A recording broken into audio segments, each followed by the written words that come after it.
Jake Morrison stood in the dusty hangar bay, staring at the inheritance that had changed his life overnight. The spaceship Meridian stretched before him like a sleeping giant, its hull scarred by decades of neglect and cosmic debris. Beside it sat an ancient maintenance robot, its chrome shell dulled to a pewter gray, optical sensors dark and lifeless. 47 years, Jake muttered, reading from the legal documents his uncle's lawyer had handed him. This thing's been sitting here for 47 years. His uncle Theodore had been the black sheep of the Morrison family, a dreamer who'd chased stars while everyone else kept their feet on the ground.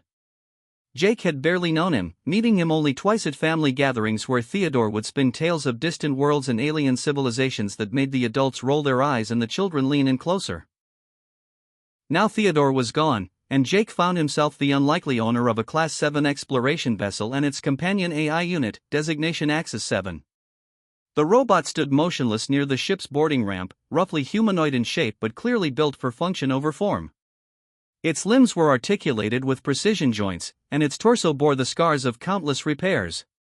What struck Jake most was how small it seemed, no taller than his shoulder, yet somehow radiating a presence that filled the entire hangar. "Might as well see what you're made of," Jake said, approaching the robot with a portable power cell he'd brought from his electronics repair shop. He located the charging port and connected the cable. For several minutes, nothing happened. Then, with a software that built to a mechanical symphony, Axis 7 came to life. The robot's optical sensors flickered, cycling through colors before settling on a warm amber glow. Its head swiveled toward Jake with fluid precision. "Systems nominal," Axis 7 announced in a voice that was distinctly masculine but carried undertones that suggested vast computational power. "Primary user Theodore Morrison not detected. Scanning. New user identified. State your designation." "Jake Morrison. I'm Theodore's nephew. He passed away." The robot was silent for a long moment, its sensors dimming slightly. "I am sorry for your loss. Theodore was a remarkable individual. I am Axis 7, Advanced Exploration and Intelligence System, Generation 7. I have been dormant for 17,234 days." Jake did quick math in his head. Nearly 47 years. "Why were you dormant for so long?" "Theodore placed me in hibernation mode shortly after our return from the Vale Nebula expedition. He said the knowledge we carried was too dangerous for the current era." "What knowledge?" Axis 7's sensors brightened, and he began moving toward the Meridian. "Perhaps it would be better to show you. But first, you should understand what your uncle discovered out there." As they walked through the ship's corridors, Axis 7 explained how Theodore had been part of an early deep space exploration program, pushing the boundaries of human knowledge in an era when faster-than-light travel was still experimental. The Meridian had been equipped with prototype technology that allowed it to venture further into space than any previous human vessel. The Vale Nebula expedition was meant to be a routine survey mission, Axis 7 continued, leading Jake to what appeared to be the ship's laboratory. "But we discovered something that changed everything. Evidence of a civilization that had transcended physical existence millions of years ago." Jake examined the lab equipment, most of which was beyond his understanding. "What kind of evidence?" Instead of answering directly, Axis 7 approached a sealed chamber in the corner of the lab. "The civilization we discovered had learned to encode consciousness directly into quantum structures. They left behind messages. Warnings." "Warnings about what?" Axis 7 paused at the chamber's control panel. "About what happens when a species develops the technology to merge organic and artificial intelligence on a massive scale. About the point where individual consciousness becomes irrelevant." The robot's voice carried a weight that made Jake's skin crawl. "They called it the convergence." "And you think humanity is approaching this convergence?" "I know we are." Axis 7's optical sensors focused intently on Jake. "Because I am proof of it." Before Jake could ask what he meant, Axis 7 activated the chamber. Inside, suspended in a bath of shimmering liquid, was what appeared to be a human brain connected to an intricate network of quantum processors. Theodore didn't just discover the ancient civilization, Axis 7 said quietly. He became part of their experiment. Jake staggered backward, his mind reeling. That's Theodore? Part of him. When we encountered the quantum consciousness archives in the Veil Nebula, Theodore volunteered to interface with them directly.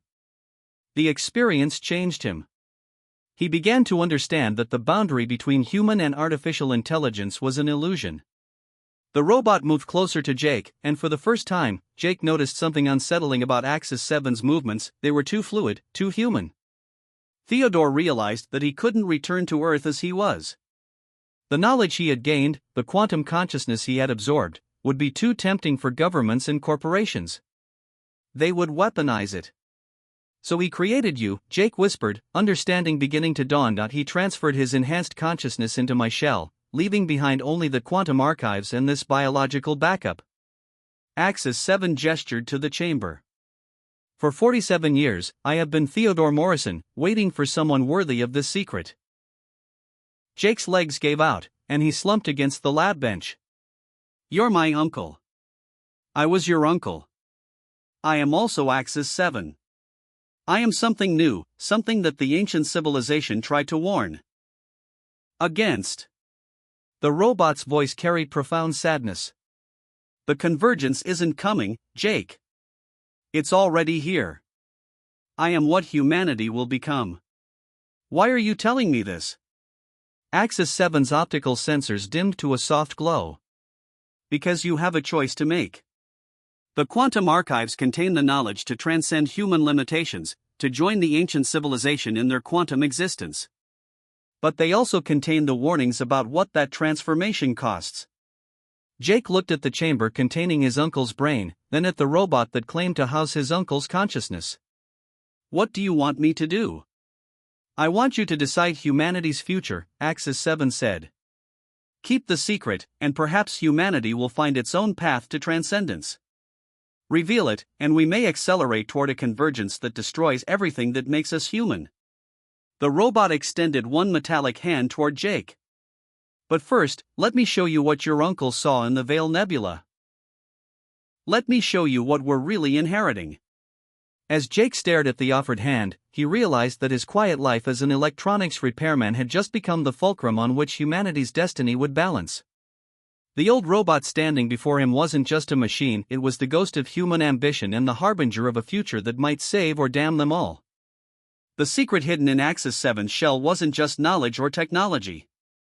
It was the question that would define the next stage of human evolution. What did it truly mean to be human in a universe where consciousness could be copied, transferred, and transcended?